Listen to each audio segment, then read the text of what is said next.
Hello, welcome to the Learn English Lab. Hi there. Today we're doing a focused exploration, really aiming to enrich your advanced English vocabulary. That's right. And our specific goal today is diving into some C1 level words, all starting with the letter O. We want you not just to, understand these words, but to get really comfortable using them accurately, confidently. It adds real precision and depth to your English. Okay, sounds great. Let's kick things off then. How about objection, the noun? What's the core idea there for advanced speakers? Well, an objection is basically an expression of disapproval, opposition, or disagreement. Okay. What's key, especially at this level, is its frequent use in more formal settings, like legal contexts or serious meetings. It signals a reasoned resistance, sometimes instinctive, but it usually needs some kind of justification. Right, so it's more than just vaguely disagreeing. It implies you have a reason. Exactly. Being able to voice a clear objection is a really useful skill in, say, academic or professional discussions. It shows critical thinking. So it's not simply, I don't like that plan. Precisely. Although you can raise an objection more casually, the word itself carries a bit more weight. Like in a meeting, you might raise an objection to budget cuts, explaining why maybe the harm it would cause your department. Gotcha. Giving that solid reason. And in court. Yep. You hear about a judge overruling a lawyer's objection. That means the judge disagrees with the lawyer's reason for opposing something said or done. Okay. Or an objection to a new company policy might be based on, concerns about team morale. But it's also worth noting, raising an objection doesn't always stop things. A plan might still go ahead despite an objection. Understood. Right. Moving on. Let's tackle oblige, the verb. What's the main thought behind this one? Oblige is interesting. It kind of has two main facets. First, it means to make someone legally or morally bound to do something. Okay, like a requirement. Yeah. And second, it can mean just doing someone a favor, performing a service. It touches on ideas of duty and courtesy. It actually comes from the Latin ligare, meaning to bind. Ah, to bind. That makes sense. Duty and courtesy. Can you give examples of both? Sure. For the duty side, you might have a contract that obliges a company to deliver goods by a certain date. That's formal, binding. Right. But then for courtesy, you could say, he kindly obliged when I asked for help carrying the boxes. That's doing a favor. And of course, much obliged is that classic, polite way to say thank you. Still hear that sometime. You do.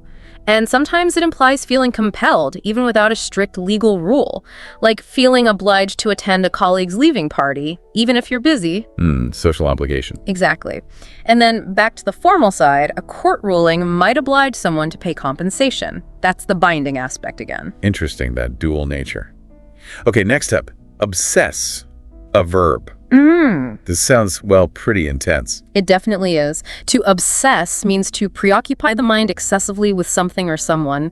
The key thing here is that intense, persistent focus. It goes way beyond just casual interest. Can you give some examples to really show that level of intensity? Sure. Someone might obsess over tiny details in their work so much that it actually slows them down. Right, counterproductive. Or obsessing about an upcoming exam so much they can't focus on anything else. We even see it socially, like fans obsessing over celebrities online. Yeah, that happens. And as one example points out, it's often not healthy. Obsessing over what others think can cause a lot of stress. That makes sense. And then we have the noun form, obsession. Is it just the noun version, or is there a difference in nuance? Obsession is the noun, yeah. It describes that persistent, often uncontrollable preoccupation.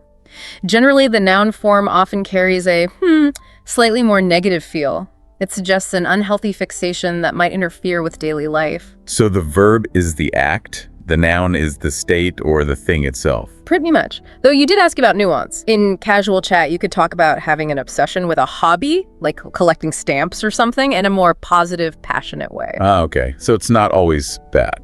Not always in casual use, no. But in psychology, it's definitely linked to compulsive behaviors, often negatively. So examples range from an obsession with perfection, causing stress, right, to maybe a more neutral obsession with vintage cars leading someone to build a huge collection. Novels often explore darker obsessions like revenge, and nowadays social media can definitely fuel an obsession with likes and followers. True. Depends on the degree and impact, I guess. Yeah. Okay, let's shift gears a bit. Occasional, an adjective. Seems simpler. Yes, occasional is more straightforward. It just means happening infrequently or irregularly, not part of a routine. So now and then. Exactly. It's pretty neutral, used in all sorts of contexts, formal and informal. It's the opposite of words like frequent or regular. You might enjoy an occasional walk in the park, or someone might have occasional lapses in concentration, but overall they're good at their job. A cafe might have occasional live music night special, not every night, or someone might be an occasional smoker, maybe only at parties. Clear. Okay. Then there's occurrence, the noun. How's that different from just saying event? Good question. An occurrence is an event or incident that happens. It's also pretty neutral. It often implies something that happens maybe unexpectedly or without a specific plan. It's quite similar to event, but occurrence can sound a little more formal, maybe slightly more passive. You often see it in reports analyzing things that have happened. An event might feel more planned or significant sometimes. Can you give a few different examples of an occurrence? Sure. Heavy rain was an occurrence that disrupted the festival. Or in tech speak, errors like that are rare occurrences in the system. Right. A safety report might document every occurrence of equipment malfunction. And, sudden applause could be an unexpected occurrence that surprises a speaker. Got it. Okay. Odds, which is a plural noun. This one seems to have a couple of main uses. Yes, odds is versatile. Primarily, it refers to the chances or likelihood of something happening. You hear it a lot with gambling or predictions, the odds of winning. Right, probability. But it can also mean a state of disagreement or conflict, people being at odds. Or it can refer to facing difficulties, doing something against the odds. So, probability, conflict, and challenges. Exactly. And it works in formal chat and everyday language. We talk about the very long odds of winning the lottery. Oh, yes. But also someone finishing a race against all odds, despite an injury. People might be at odds over a budget. And in sports, bookmakers adjust the odds based on things like injuries. Wide range of uses there. Right. Next, offering, a noun. What kind of things count as an offering? An offering is something presented or given. It often has a sense of generosity or maybe formality. It can be tangible, a gift, a donation, a company's product. Like a new phone model. Exactly, as a company's latest offering. Or it could be intangible, like an offering of advice. In business, it refers to the available goods or services. And in some cultural or historical context, it means a sacrifice or gift. So basically something provided or made available. Pretty much. A generous offering to charity, a restaurant's new menu offerings, maybe including vegan options. And yeah, even well-meaning, but maybe not so helpful advice can be called an offering. Okay. Then offspring, another noun. Sounds quite formal, maybe scientific. It does lean that way. Offspring means a person's child or children, or the young of an animal. It's definitely more formal or scientific than kids or children. Right. You'll see it a lot in biology, talking about inheritance, or in more formal family contexts. It's the standard term for animal young in scientific writing. Neutral, but not very casual. When would you definitely use offspring? Well, someone might formally express pride in their offspring's careers. In a nature documentary, they'd say the lioness protects her offspring. Ah, yeah. And a scientific paper might study traits passed from parents to offspring in birds. It has that biological generational connection. Got it. Okay. Operational, an adjective. Yeah. Seems linked to things working properly. Exactly right. Operational means something is functioning or ready to function, often used in technical, business, or military contexts. It emphasizes that something is practical and ready for use. So it's up and running. Precisely. A factory is fully operational after repairs. New software becomes operational after testing. You talk about rising operational costs, the costs of keeping things running, or a team creating an operational plan to improve how things work. It contrasts with things being theoretical or broken. Clear. Okay, let's look at opt, the verb. This feels like choosing. Spot on. To opt is to make a choice, usually picking one option over others. It implies an active decision, often based on preference or thinking it through. You usually see it with for or to. Opt for a solution, opt to do something. It's concise, used formally and informally, and really highlights that you made an intentional choice. Can you give a few examples where someone might opt for something? Sure. Someone might opt to work from home for better work-life balance. Many students now opt for online courses because they're flexible. A shopper might opt for the cheaper model to save money. Or you might opt against a risky plan after getting advice. Right, that active decision-making. Next, optical. An adjective clearly about vision. Yes, optical relates to vision, light, or the science of optics. It often involves lenses or things we used to see. Like glasses. Exactly. Or telescopes, microscopes, cameras. It's used in science, medicine, technology. It can describe devices, but also phenomena like optical illusions. Technical, but pretty common. So it covers the mechanics of seeing and the physics of light. That's a good way to put it. A telescope's optical system lets us see stars. You go to an optician for optical issues like needing reading glasses. An artist creates an optical illusion. And technologically, optical fibers are key for fast internet. Fascinating stuff. Now, optimism, the noun. We all know this word, but what's the C1 nuance? Optimism is, yes, that hopeful, positive outlook, expecting good things. At C1 level, it's about understanding its connection to resilience, motivation. It's often contrasted with pessimism, obviously. Psychologists talk about it, philosophers. It's everywhere. But it's also recognizing that, too much optimism can be naive sometimes. Blind optimism isn't always helpful. So it's more than just being cheerful. It's a deeper belief. I think so, yeah. A belief in positive possibilities, even when things are difficult. Optimism about a project can really motivate a team. Right. Someone might show amazing optimism despite setbacks. Economic reports might express cautious optimism. It's a powerful tool, but ideally balanced with realism, Good point. Next, oral, an adjective. This one has two main paths, right? Correct. Yeah. Oral can relate to the mouth, like oral hygiene, oral surgery. Okay, dental stuff. Yeah. Or it relates to spoken communication, an oral presentation, an oral exam, oral tradition, so medical, educational, professional context. It's fairly formal but common, especially when you're contrasting spoken versus written things. So context tells you if it's about the mouth or about speaking. Exactly. A dentist talks about oral hygiene. An exam might have a written paper and an oral interview component. Got it. Cultures pass down stories through oral traditions, and you might take an oral medication, meaning by mouth. Okay, clear distinction. Let's look at organizational, spelled with an S or a Z, depending on where you are, right? Yes, organizational with an S in British English, Z in American. It relates to the structure, planning, or management of an organization, a company, a team, a system. So how things are put together and run. Pretty much. Used a lot in business administration contexts, talking about organizational skill, organizational structure, organizational culture. It emphasizes efficiency, order, formal, but widely used. Makes sense. So examples. Well, good organizational skills are crucial for project managers. A company might go through an organizational restructuring. I heard that one. A strong organizational culture can boost morale. Or a report might point out organizational challenges a charity is facing. Right. Okay, orientation, noun. This feels like it has several meanings too. It does. Orientation can be about physical direction or alignment, the orientation of a building on a plot of land. Okay, like facing south. Exactly. It can also mean someone's basic beliefs or attitudes, their political orientation, for example. And very commonly, it refers to an introduction or training for a new situation, like new employee orientation. The welcome meeting. Right. So it's about positioning physically or conceptually or getting adjusted, finding your bearings. So direction, beliefs, or introduction. That covers it well. Map orientation is vital for hiking. The new staff orientation covers company rules. Someone's political orientation might lean left or right. The orientation of a building could affect sunlight inside. Okay, I see the different angles. Next, originate, a verb. Sounds like it's about beginnings. Spot on. To originate means to start, to come from a particular source, or to create or initiate something. Where something comes from. Exactly. It's often used in more formal academic or scientific writing, talking about where ideas originated, where a tradition originated, where a species originated, usually followed by from or in. Like, this idea originated from my travels. The fire originated in the kitchen. Got it. So tracing things back to the start. Precisely. Gift-giving traditions might have originated in ancient times.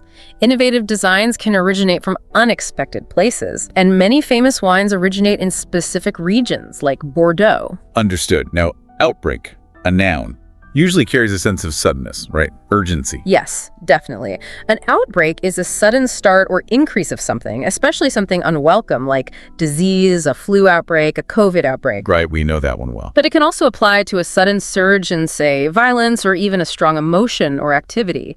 It implies speed and disruption, very common in news reports, public health. Dramatic, but precise. So it's not just a slow buildup. No, the key is the suddenness.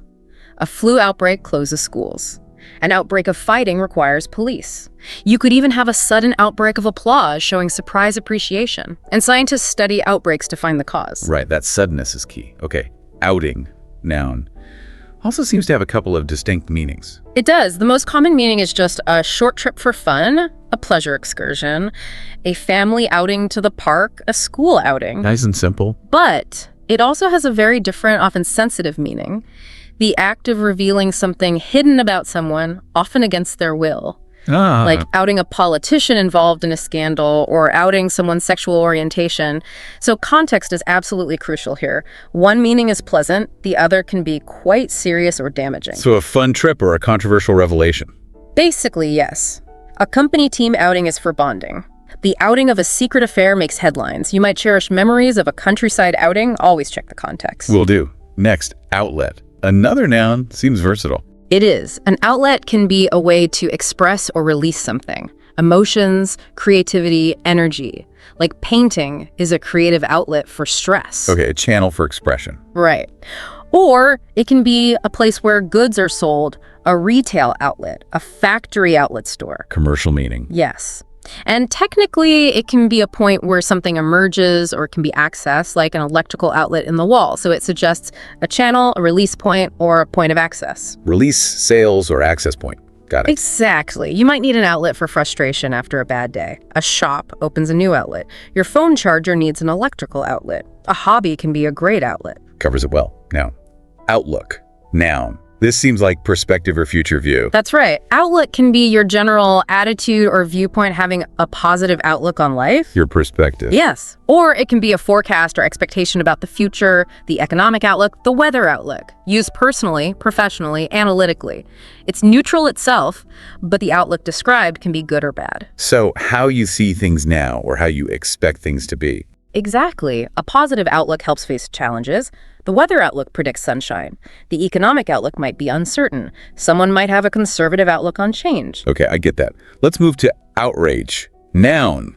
Definitely a strong negative feeling. Oh, yes. Outrage is intense anger or shock, usually triggered by something seen as deeply unfair, unjust, or offensive. It's a powerful emotional reaction, often with a moral dimension. It's more than just annoyance, real moral indignation. Absolutely. You hear it used with injustice, scandals, offensive remarks.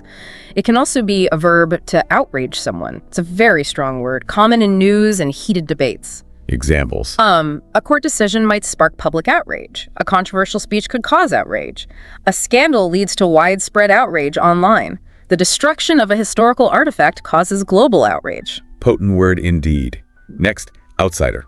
Noun, someone who doesn't belong. Precisely. An outsider is someone not part of a specific group, community, or situation, socially, professionally, culturally. Feeling left out. It can imply that, yes, sometimes it's neutral, just factual, sometimes negative. Used a lot when talking about inclusion, alienation, fitting in. So it highlights not being in. Right. Someone new might struggle as an outsider to understand team dynamics. A political candidate might run as an outsider, claiming to be different. Sometimes outsiders bring valuable, fresh perspectives, though, and you might feel like an outsider at a very exclusive party. Right, that feeling of not belonging. Okay, overlook, verb. Two main meanings here, I think. Yes, exactly. One common meaning is to fail to notice or consider something, like overlooking a mistake in a document. Often unintentional, but can imply carelessness. I'm missing something. Right. The other meaning is physical, to have a view from above over an area. A balcony overlooking the sea, a window overlooking the garden. Context tells you which one it is. So miss something or have a view of something. That's it. You might overlook a typo. Your hotel room might overlook a beautiful park. You shouldn't overlook the importance of sleep. A castle might overlook the town below. Clear. Now, overly, the adverb. This just means too much. Pretty much, yes. Overly modifies an adjective or adverb to show excessiveness. It often has a slightly critical feel, suggesting something is more than necessary or reasonable. Overly cautious, overly enthusiastic, overly complicated. So adding to before the word it modifies. Basically, yes. Being overly cautious might mean checking things 5 times when once or twice would do. Not being overly concerned means you're not too worried. An overly dramatic reaction might seem inappropriate. Understood. Next, oversee. Verb.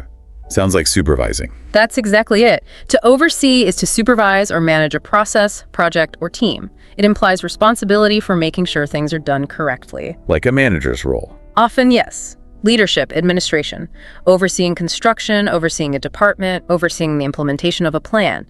It suggests authority and watching carefully.